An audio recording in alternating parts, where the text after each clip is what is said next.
नमस्कार, मैं हूं आशुतोष और आप देख रहे हैं सत्यहिंदी.com। सत्यहिंदी.com में खास कार्यक्रम श्रवणगढ़ की खरी खरी में आपका स्वागत है। हमारा वो कार्यक्रम है जिसमें देश के जाने माने पत्रकार संपादक श्रवण जी अपनी तीखी टिप्पणियां करते हैं मौजूदा राजनीतिक माहौल पर, और उनकी तीखी टिप्पणियों से न तो सत्ता पक्ष बचता है और न ही विपक्ष, दोनों ही तिलमिला के रह जाते हैं। आज फिर करेंगे उनसे एक बहुत ही महत्वपूर्ण विषय पर बातचीत, तो जानेंगे उनकी टिप्पणी। आपातकाल आपातकाल 25 जून को लागू हुआ था 1975 में। भारत के इतिहास का एक काला दिन, एक काला अध्याय जिसको श्रीमती इंदिरा गांधी से जोड़कर देखा जाता है। पहली बार आपातकाल लगाया गया, इंदिरा गांधी से उसका जुड़ाव देखा गया और उसके बाद किसी और प्रधानमंत्री ने उस तरीके की हरकत करने की हिम्मत नहीं की।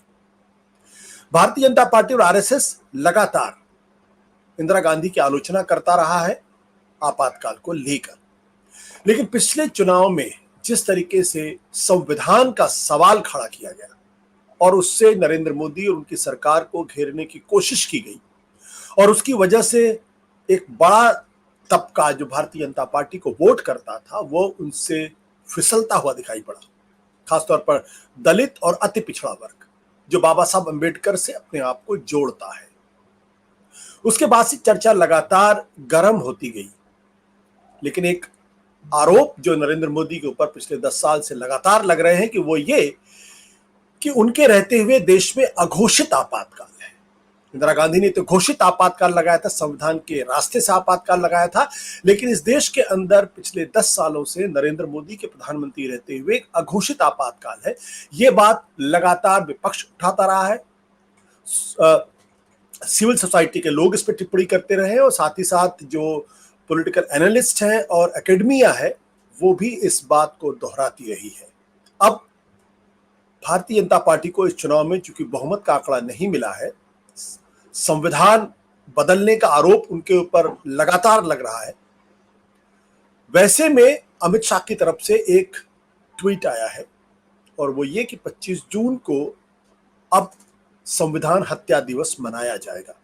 संविधान हत्या दिवस 25 जून को। इसका अर्थ क्या है, क्यों सरकार यह मनाने की बात कर रही है, जानेंगे। श्रवण जी आपका बहुत बहुत स्वागत है। श्रवण जी, ये एक अद्भुत स्थिति है क्योंकि इस देश में आजादी का उत्सव मनाया जाता है, 26 जनवरी का उत्सव मनाया जाता है जब कुछ पॉजिटिव होता है। ये संविधान हत्या दिवस, ये अपने आप में ही सुनने में कुछ अजीब सा लगता है। आपको क्या लगता है? देखिए, जो हुकूमत संविधान को बदलने की मांग पर चुनाव लड़ती है, जिसके उम्मीदवार देश से मैंडेट मांगते हैं कि हमको संविधान बदलना है और उसको रिजेक्ट कर देती है इस देश की जनता कि हम संविधान नहीं बदलने देंगे। और जिस संविधान को राहुल गांधी जेब में पॉकेट में सम्मान पूर्वक लेके देश भर में जाते हैं और नागरिकों को बताते हैं, वो सरकार अब संविधान हत्या दिवस मनाना चाहती है। सत्ता में 10 साल रहने के बाद उसको याद आ रहा है कि अब संविधान हत्या दिवस मनाना चाहिए। 10 सालों तक नहीं आया उसको संविधान की हत्या हो रही है, नहीं हो रही है, संविधान कौन बदल रहा है। देखिए, जब अभिभाषण पर चर्चा के दौरान जब इसका उल्लेख हुआ आपातकाल का और उच्च पदों पर आसीन लोगों ने, प्रधानमंत्री सहित तमाम लोगों ने आपातकाल का जिक्र किया, तब समझ में आ गया था, कुछ संकेत मिल गए थे कि ये सरकार अब आपातकाल पर कोड़े बरसाना चाहती है। आपातकाल की पीठ इसको नंगी नजर आ रही है और लोगों को शक होने लगा था कि ये कुछ इसको लेकर तमाशा होने वाला है। जब ये सत्ता में आए थे, अगर आप 2014 के बाद का कार्यकाल देखें और प्रधानमंत्री जी के लाल किले से भाषण को सुने, तो बहुत ही चर्चित भाषण था। उस भाषण में वो विभाजन की विभीषिका का दिवस मनाना चाहते थे। जी। और विभाजन की विभीषिका का दिवस का मतलब ये है कि जिस दिन देश का विभाजन हुआ था 14 अगस्त, उसकी याद करना चाहते थे और उसका ठीकरा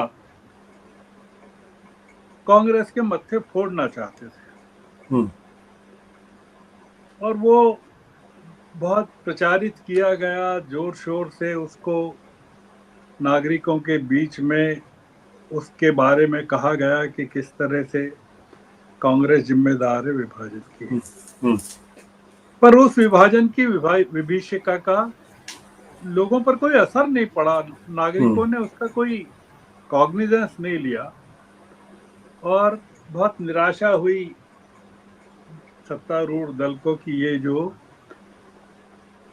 मतलब नागरिकों की रुचि नहीं है कि विभीषिकाओं में जाएं, नागरिक अपना भविष्य ढूंढ रहे हैं इस सरकार में। आशुतोष जी, इस देश की जो 50% आबादी है वो 25 साल की है, हम्म। वो 65% आबादी 35 साल से कम की है। इसका मतलब है कि 65% आबादी को ये पता नहीं है कि 50 साल पहले क्या हुआ था। जी। जी। और वो आबादी जो रोजगार में अपना भविष्य ढूंढ रही है, कुछ सपने हैं उस आबादी की आंखों में कि ये सरकार उनको एक बेहतर जीवन उपलब्ध कराएगी। ये सरकार उनको आपातकाल में ले जाना चाहती है, 50 साल पहले ले जाना चाहती है। आप देखिए कि सरकार के जितने काम हैं वो या तो आज़ादी के पहले के गिनाते हैं, हम्म। आज़ादी के दौरान के गिनाते हैं, वो 2014 के बाद के काम नहीं गिनाते हैं। ये पूरा का पूरा मामला आशुतोष जी ये है कि ये जो सरकार है, ये जो चुनाव के जो नतीजे आए हैं जी। उससे बहुत डर गई है। मतलब ये जो देश के बीच में जो संदेश जाएगा कि ये नागरिकों को 50 साल पहले की जो घटना है जिसमें आज के युवा की न तो कोई रुचि है न कोई हम्म। जानकारी है, उसमें क्यों ले जाना चाहते हैं। तो उनको भविष्य चाहिए, तो उनको समझ में आएगा कि ये जो सरकार है ये क्या चाहती है। ये राहुल गांधी से कितनी डरी हुई है, विपक्ष से कितनी डरी हुई है, इंडिया अलायंस से कितनी डरी हुई है हम्म। कि इसके पास अपना देने को कुछ नहीं है। और ये अब या तो विभाजन की विभीषिका या आपातकाल में ले जाना चाहती है। विभाजन की विभीषिका का दिवस मनाने की जब बात हुई थी, तब जी। नागरिकों ने कहा था कि ये सरकार खुद, ये हुकूमत खुद, ये पार्टी खुद इतना समाज में विभाजन कर रही है, सांप्रदायिक विभाजन कर रही है, हिंदू मुस्लिम विभाजन कर रही है और ये विभाजन की विभीषिका को मनाना चाहती है। तो सरकार ने उस बारे में आगे कार्रवाई नहीं की। और अब अचानक से जब देखा पार्लियामेंट में प्रधानमंत्री जी आपातकाल की चर्चा कर रहे हैं, तब ये समझ में आया कि ये मामला कुछ गड़बड़ है। आशुतोष जी, देश को ये जानकारी मिलना चाहिए जी। कि राहुल गांधी 1975 में सिर्फ 5 साल के थे। हम्म। 1970 का उनका जन्म है, 19 जून 1970 को उनका जन्म हुआ था। उनको कोई पता नहीं था कि आपातकाल क्या होता है और कहाँ होता है और कैसे लगता है, बच्चे थे वो। प्रियंका तो और भी छोटी थी उस समय। राजीव गांधी उस समय हवाई जहाज चला रहे थे, हम्म। वो पायलट थे और राजनीति में उन्होंने प्रवेश भी नहीं किया था। अपना एक जीवन जी रहे थे वो, उनका कोई लेना देना नहीं था। उनके भाई संजय गांधी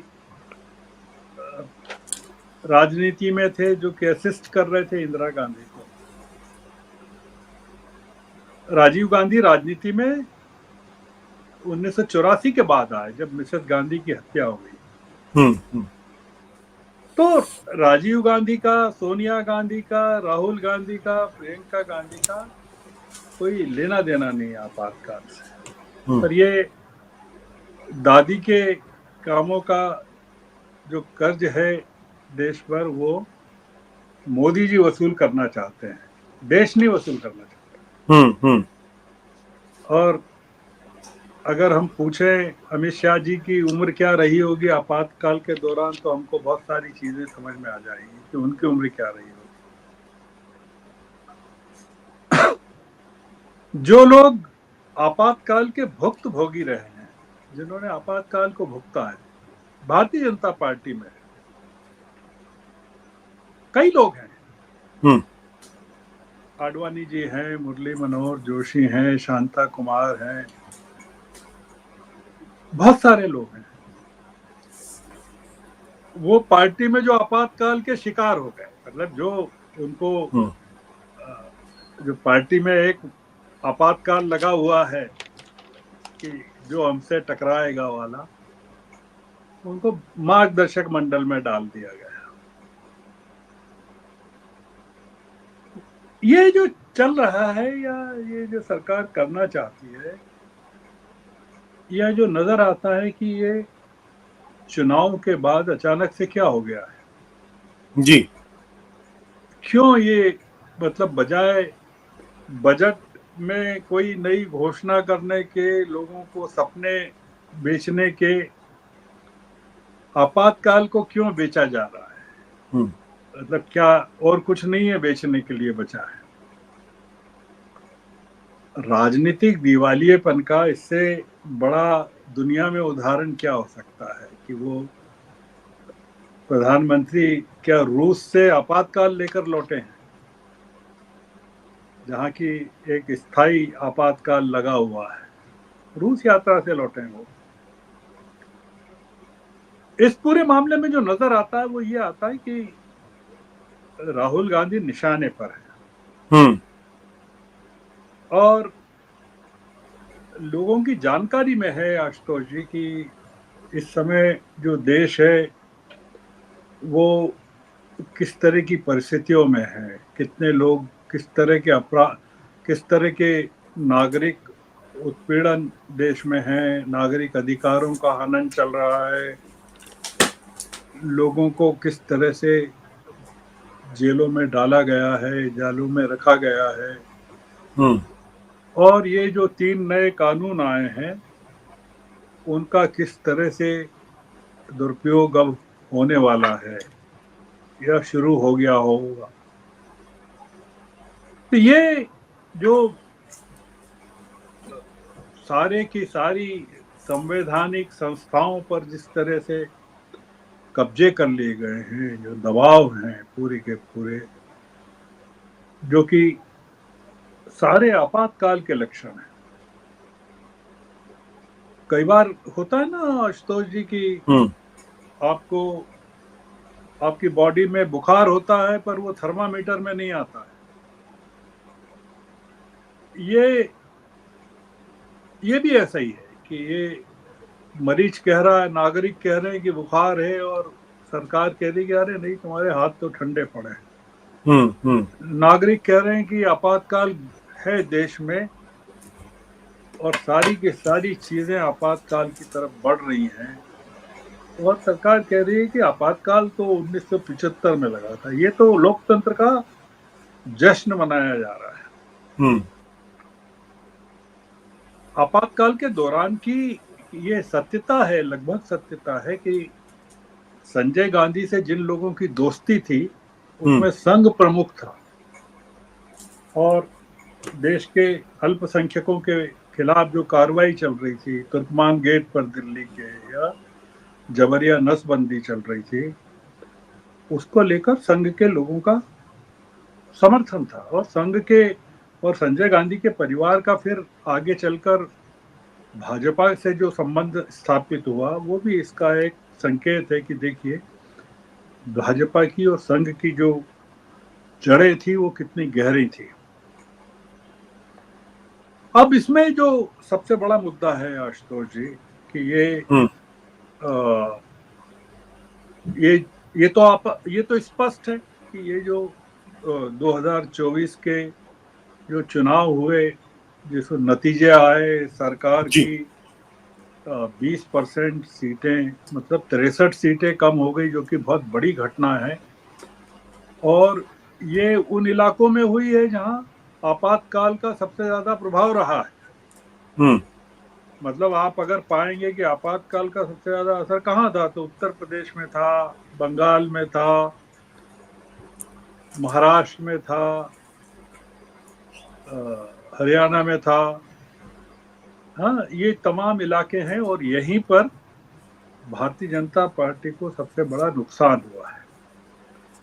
तो ये जो तमाम चीजें हैं वो ये इस और इशारा करती है कि ये जो चुनाव के नतीजों का जो डर है, हम्म। भय है, वो इस समय रीढ़ की हड्डियों में पहुंच गया है सरकार की या पार्टी की, बीजेपी की। क्योंकि बीजेपी में अगर आप देखें ऊपर से लेके नीचे तक, मतलब कोई पूछे कि मोदी जी आपातकाल के दौरान जेल में गए थे क्या, हम्म। तो वो पता चलेगा कि वो जेल में नहीं गए थे। वो यही कहेंगे कि मैं तो अंडरग्राउंड काम कर रहा था और मदद कर रहा था आपातकाल से लड़ने वालों की। और अमित शाह जी का तो खैर उस समय बहुत उम्र ही नहीं रही होगी, क्योंकि मोदी जी की उम्र तो खैर 73 साल की है, तो माना जा सकता है कि वो उनका वो कुछ अंडरग्राउंड रहे होंगे। पर जो उम्र है बीजेपी में लोगों की इस समय, जो कार्यकर्ता है, आम कार्यकर्ता है या नेता भी है। हम्म। और दूसरा मुद्दा यह है कि आपने एक बड़ी संख्या में उस पार्टी से अपने यहाँ लोगों को लेके मंत्री बनाया है, जिसके जो लोग आपातकाल में या जिनके पुरखे आपातकाल में इंदिरा गांधी के सहयोगी रहे हैं। हम्म। मतलब कांग्रेस के एक बड़ी संख्या में मोदी जी ने बहुत हार माला पहनाकर उनका स्वागत किया है और भारतीय जनता पार्टी में उच्च पदों पर बैठे हुए हैं, या तो मंत्री हैं या और पदाधिकारी हैं। और ये कांग्रेस के उन परिवारों से हैं जो, जैसे मान लीजिए कि जितिन प्रसाद हैं, उत्तर प्रदेश में मंत्री हैं, या सिंधिया हैं, ज्योतिरादित्य, कई नाम मैं बता सकता हूँ जिनके पारिवारिक जो पुरखे थे वो गांधी परिवार के कितने नजदीक रहे हैं आपातकाल के दौरान। तो ये तो एक तरह का, जिसको कहना चाहिए कि दोहरी बातचीत है कि आप आपातकाल का विरोध भी कर रहे हैं, हम्म। आपातकाल से जुड़े लोगों का समर्थन भी करते हैं, उनको पार्टी में भी लेते हैं। अंत में मुद्दा यह है कि आप चाहते क्या हैं। हम्म। हम्म।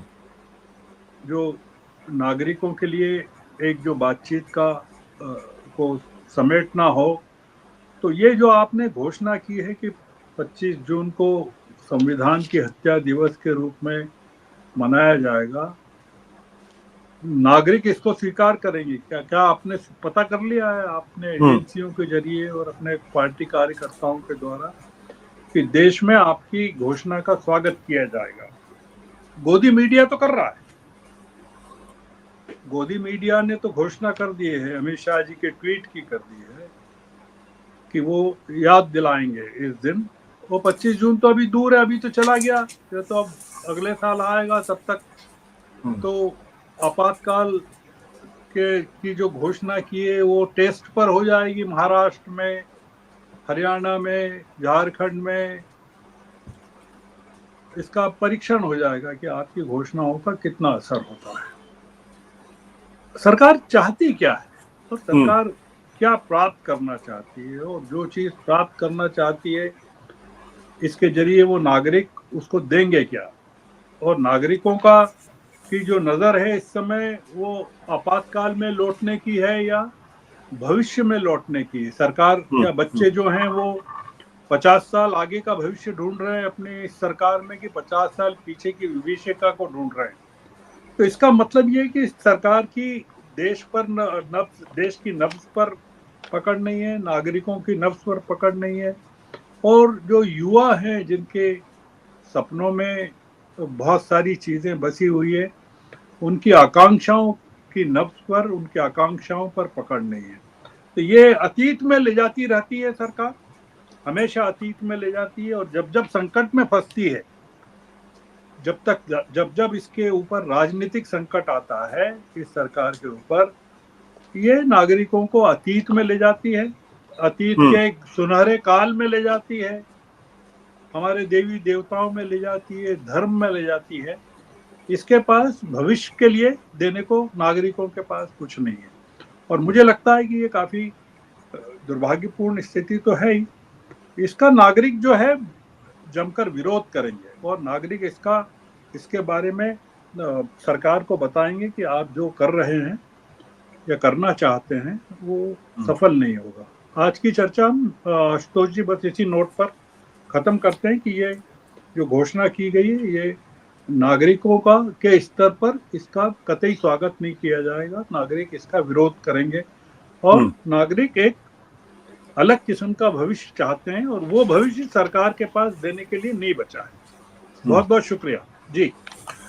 Thank you sir, thank you sir, thank you.